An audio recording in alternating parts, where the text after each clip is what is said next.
भारतीय संविधान के भाग 3 में मूल अधिकार का वर्णन है। आइए आज हम इसकी चर्चा करते हैं। नेहरू रिपोर्ट 1928 द्वारा मूल अधिकारों को भारत के संविधान में सम्मिलित करने की आकांक्षा प्रकट की गई थी।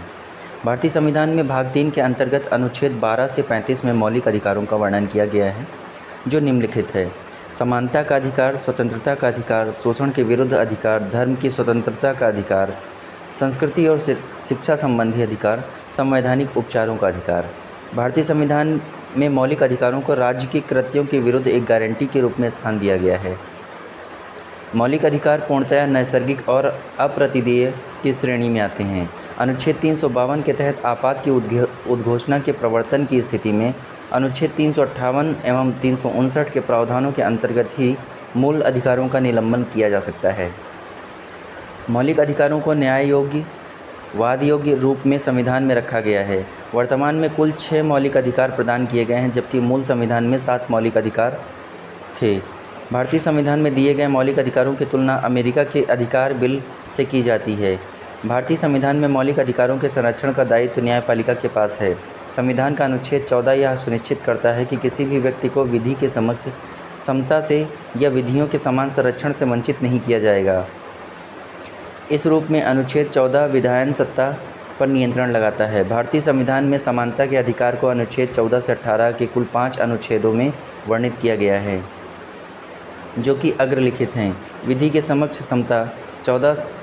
अनुच्छेद 14 धर्म, मूल, वंश, जाति, लिंग या जन्मस्थान के आधार पर विभेद का प्रतिषेध। अनुच्छेद 15 लोक नियोजन के विषय में अवसर की समता। अनुच्छेद 16 अस्पृश्यता, छुआछूत का अंत।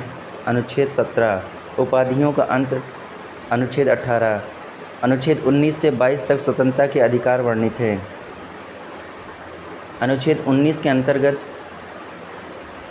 अभिव्यक्ति की स्वतंत्रता सहित कुल 6 प्रकार की स्वतंत्रताएं प्रदान की गई हैं।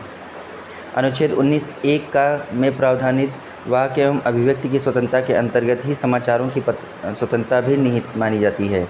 उच्चतम न्यायालय ने अपने अनेक निर्णयों में सूचना के अधिकार को अनुच्छेद 19(1) का में प्रदत्त वाक एवं अभिव्यक्ति की स्वतंत्रता के अधिकार में निहित माना है। संविधान के अनुच्छेद 19(1) में शांतिपूर्ण एवं निरायुध सम्मेलन की स्वतंत्रता। अनुच्छेद 19(1) में संगम या संघ सहकारी सोसाइटी बनाने की स्वतंत्रता। वहीं अनुच्छेद 19(1) में भारत के राज्य क्षेत्र में सर्वत्र आबाद संचरण की स्वतंत्रता। अनुच्छेद 19(1) में भारत के राज्य क्षेत्र के किसी भाग में निवास करने और बस जाने की स्वतंत्रता देता है, तथा साथ ही अनुच्छेद 19(1) के तहत कोई वृत्ति, व्यापार या कारोबार करने की स्वतंत्रता का प्रावधान किया गया है। 44वें संविधान संशोधन अधिनियम 1978 के द्वारा अनुच्छेद 19(1) का लोप कर दिया गया। अनुच्छेद 19(1) से लेकर 19(1) तक में दी गई विभिन्न स्वतंत्रताओं पर अनुच्छेद 19(2) से लेकर 19(6) तक के दिए गए विभिन्न आधारों पर निर्बंधन आरोपित किए जा सकते हैं। अनुच्छेद 20 का संबंध अपराधों के लिए दोष सिद्ध के संबंध में संरक्षण से। अनुच्छेद 21 का संबंध प्राण एवं दैहिक स्वतंत्रता के संरक्षण, जीवन का अधिकार से एवं अनुच्छेद 21 का शिक्षा के अधिकार से संबंधित है। अनुच्छेद 22 में कुछ दशाओं में गिरफ्तारी और निरोध से संरक्षण का प्रावधान किया गया है। भारतीय संविधान का अनुच्छेद 24 14 वर्ष से कम की आयु के बालकों के कारखानों, खनन इत्यादि परिसंकटमय क्षेत्रों में नियोजन को निषिद्ध करता है, जबकि अनुच्छेद 23 मानव के दुर्व्यापार और बलात्श्रम का प्रतिषेध करता है। भारतीय संसद द्वारा निर्मित सिविल अधिकार संरक्षण अधिनियम 1955 के अंतर्गत भारतीय समाज में अस्पृश्यता को दंडनीय अपराध घोषित किया गया। भारतीय संविधान के अनुच्छेद 21 में प्रयुक्त दैहिक स्वतंत्रता शब्दावली में संचरण अर्थात कहीं भी जाने का अधिकार यानी विदेश भ्रमण भी निहित है। उच्चतम न्यायालय ने जीवन साथी चुनने के अधिकार को मूल अधिकार मानते हुए इसे अनुच्छेद 21 में निहित माना।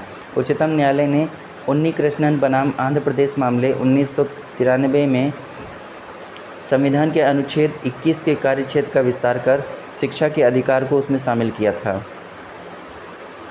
धार्मिक स्वतंत्रता के अधिकार अनुच्छेद 25 के अंतर्गत प्रत्येक व्यक्ति को अपने धर्म का प्रचार करने का अधिकार, उसमें सिखों का कपाट धारण करने एवं रखने का अधिकार समाहित है।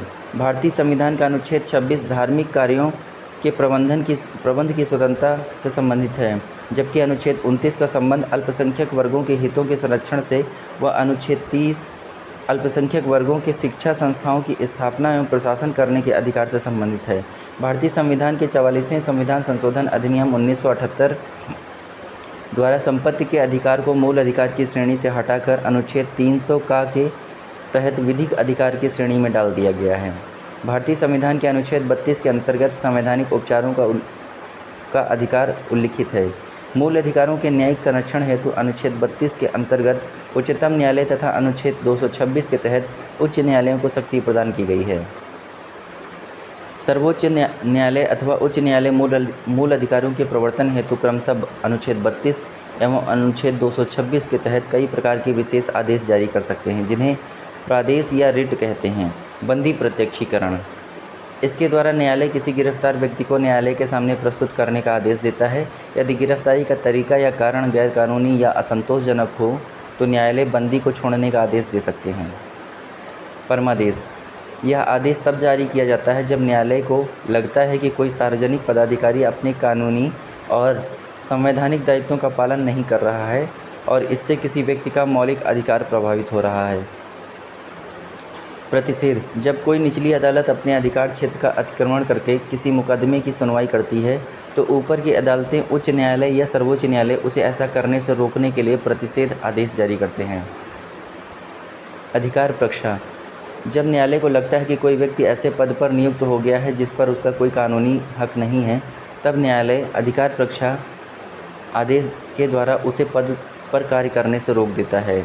उत्प्रेषण, जब कोई निचली अदालत या सरकारी अधिकारी बिना अधिकार के कोई कार्य करता है तो न्यायालय उच्च न्यायालय या सर्वोच्च न्यायालय उसके समक्ष विचाराधीन मामले को लेकर उससे उत्प्रेषण द्वारा उसे ऊपर की अदालत या अधिकारी को हस्तांतरित कर देता है।